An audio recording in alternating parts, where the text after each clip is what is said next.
Baik, bismillahirrahmanirrahim. Assalamualaikum warahmatullahi wabarakatuh.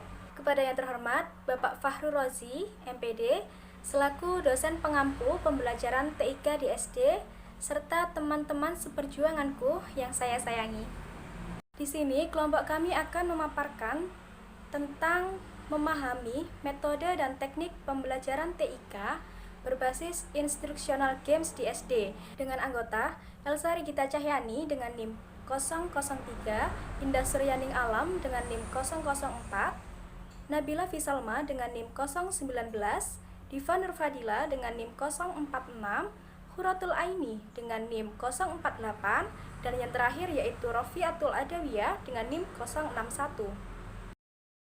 Adapun materi yang akan kami bahas diantaranya yaitu yang pertama definisi, yang kedua karakteristik, yang ketiga komponen, yang keempat tahapan, yang kelima contoh, dan yang keenam adalah kelebihan dan kekurangan instructional games. Materi pertama yaitu mengenai definisi instructional games. Di sini saya akan memaparkan dua pendapat dari Mulyadi dan Rusman. Yang pertama yaitu dari Mulyadi. Menurut Mulyadi, instructional games merupakan perangkat lunak yang didesain dengan menambahkan permainan atau kompetisi dalam aktivitas pembelajarannya. Hal ini dilakukan untuk meningkatkan motivasi siswa dalam belajar.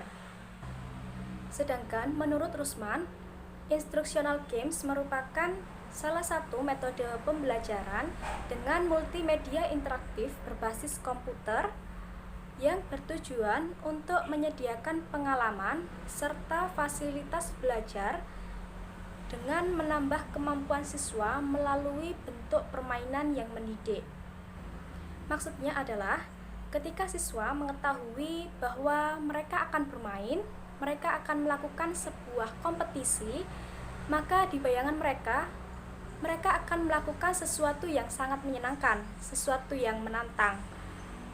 Dan dengan itu diharapkan bahwa siswa akan semakin termotivasi, siswa akan semakin bersemangat dalam pembelajarannya. B. Karakteristik instructional games. Sebagai model pembelajaran, instructional games memiliki beberapa karakteristik sebagai berikut. Yang pertama, tujuan, yaitu setiap permainan harus memiliki tujuan yang harus ditentukan untuk mencapai skor yang diharapkan. Nomor 2, yaitu aturan, di mana setiap permainan harus memiliki aturan tersendiri, apa saja yang diperbolehkan untuk pemain dan apa saja yang dilarang untuk pemain, yang biasanya berada di submenu atau petunjuk permainan. Nomor 3 yaitu kompetisi. Kompetisi di sini itu bisa berupa menyerang lawan atau menyerang diri sendiri. Dengan adanya kompetisi itu bisa membangkitkan jiwa kompetitif pada pemain sehingga pemain terus berusaha untuk menjadi pemenang dalam permainan tersebut. Nomor 4 yaitu tantangan. Dalam setiap permainan yaitu pasti memiliki tantangannya sendiri. Contohnya seperti pengurangan setiap poin yang dimiliki oleh pemain ketika pemain melakukan kesalahan. Nomor 5 yaitu khayalan. Permainan atau suasana permainan yang menampilkan suasana atau latar belakang yang ada dalam permainan tersebut dapat membuat sang pemain itu berhayal atau berimajinasi seakan-akan berada dalam permainan tersebut, sehingga membuat pemain itu menambah motivasi pada diri sendiri. Nomor 6 yaitu keamanan. Permainan harus memiliki keamanan dan harus diimbangi dengan materi pelajaran yang sesuai dengan kebutuhan kompetisi dasar sehingga aman digunakan sesuai dengan tingkat usia pemainnya. Nomor 7 yaitu hiburan. Setiap permainan itu pasti memiliki hiburan tersendiri bagi pemainnya. Dalam permainan pembelajaran ini, pemain diharapkan bisa menumbuhkan meningkatkan motivasi diri mereka dalam bermain permainan tersebut. Komponen instruksional games. Komponen instruksional games ada 3. 1. Pendahuluan. Tujuannya adalah untuk menetapkan tahapan dari permainan dan menjamin siswa akan mengerti apa yang harus dikerjakan. Jika dalam pembukaannya kurang menarik, maka akan kehilangan tujuan pembelajarannya. Sebab siswa mungkin hanya berkonsentrasi dalam menyelesaikan masalah-masalah yang tidak penting dari instructional games itu sendiri. Dalam pembukaan biasanya terdapat judul atau titel, tujuan, aturan atau rules, petunjuk bermain atau direction for use, dan pilihan permainan. 2. Bentuk instructional games. Pada bagian ini meliputi skenario, tingkatan permainan, pelaku permainan, aturan permainan, tantangan dalam pencapaian tujuan, rasa ingin tahu, kompetisi positif, hubungan bermakna antara permain dan pembelajaran, kemampuan melawan kesempatan, menang atau kalah, pilihan permainan, alur atau langkah-langkah yang harus dilakukan, pergantian, tipe kegiatan, interaksi dalam bermain. 3. Penutup atau closing.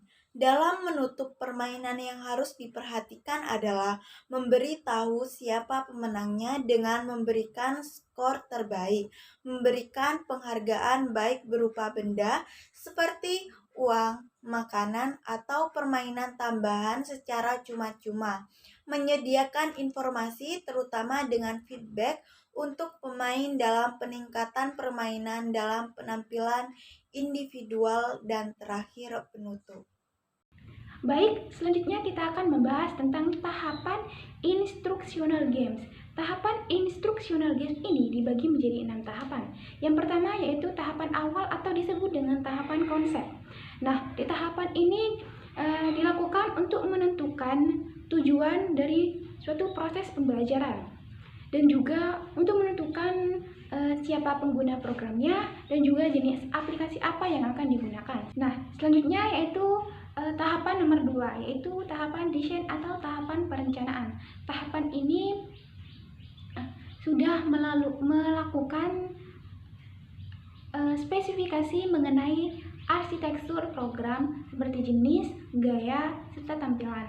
Dan juga pada tahapan ini mulai merancang sebuah program mulai dari tampilan, aktivitas, atau kebutuhan lainnya yang diperlukan oleh suatu program tersebut. Selanjutnya yaitu tahapan nomor 3.